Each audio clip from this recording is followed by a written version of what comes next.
రాష్ట్రాన్ని నాశనం చేసినోళ్ళు గవర్నర్ను కలవడమా? రెడ్లకు ఉన్న పేరును రోత పుట్టించిన జగన్మోహన్ రెడ్డి దాడులను ప్రోత్సహించడం టీడీపీ చరిత్రలోనే లేదు. మా దృష్టంతా వైసీపీ పాలనలో సర్వనాశనమైపోయిన రాష్ట్రాన్ని గాడిలో పెట్టడంపైనే. విజయవాడలోని మీడియాతో సర్వేపల్లి శాసనసభ్యుడు సోమిరెడ్డి చంద్రమోహన్ రెడ్డి. ఎన్నికల ఫలితాలు వచ్చాక జగన్మోహన్ రెడ్డి మాటల తీరు చూస్తుంటే ఆశ్చర్యమేస్తోంది. రాష్ట్రం నాశనమైపోతుందంట, తెలుగుదేశం పార్టీ వాళ్ళు దాడులు చేస్తున్నారంట.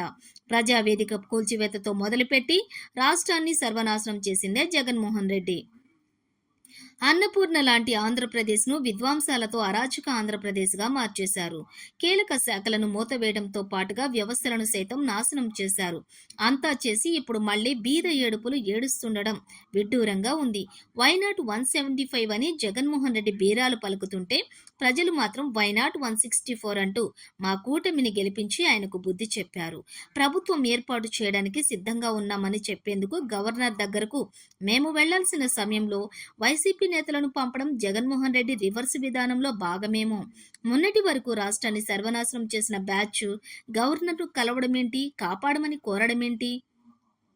వైసీపీ 5 ఏళ్ల పాలనలో ఎందరో అమాయకులను నరికి నరికి ఉసురు తీసేశారు. మాస్క్ అడిగిన వైద్యుడు సుధాకర్, డ్రైవర్ సుబ్రహ్మణ్యం, ఉదయగిరి నారాయణ, దుగ్గిరాల కరుణాకర్ ఇలా ఎంతమందిని బలి తీసుకున్నారో లెక్కలేదు. ఎంతమంది ఆస్తులను నాశనం చేశారో అంతే లేదు. పిన్నెల్లి రామకృష్ణారెడ్డి చేసిన అరాచకాలు, దారుణాలు జగన్మోహన్ రెడ్డికి కనిపించలేదా? తెలుగుదేశం పార్టీ నాయకత్వం చరిత్రలో ఎప్పుడు దాడులను ప్రోత్సహించలేదు, ప్రోత్సహించదు కూడా.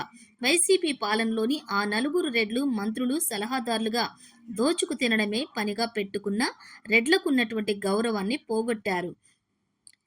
ఉండే రెడ్లు చాలక ఇప్పుడు పద్మనాభరెడ్డి అంటూ మరో పెద్ద మనిషి వారికి తోడయ్యారు.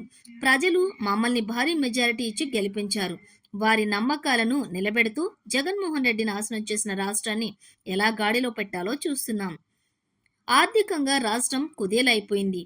నరేంద్ర మోదీ సహకారంతో దానిని ఎలా చక్కదిద్దాలో ఆలోచిస్తున్నాం. 151 సీట్లతో గెలిచిన రాజశేఖర్ రెడ్డి కుమారుడు, యువకుడైన జగన్మోహన్ రెడ్డి ఎంతో కొంత ప్రజలకు మంచి చేస్తాడనుకున్నాం.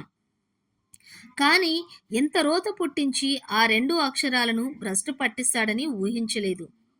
ల్యాండ్ టైటిలింగ్ యాక్ట్ పేరుతోటి మా తాతలు వారసత్వంగా ఇచ్చినటువంటి పొలాల పాస్ పుస్తకాలపై ఆయన ఫోటోలేంటో, మా భూముల్లో వాళ్ల పేరుతో హద్దురాళ్ళేంటో.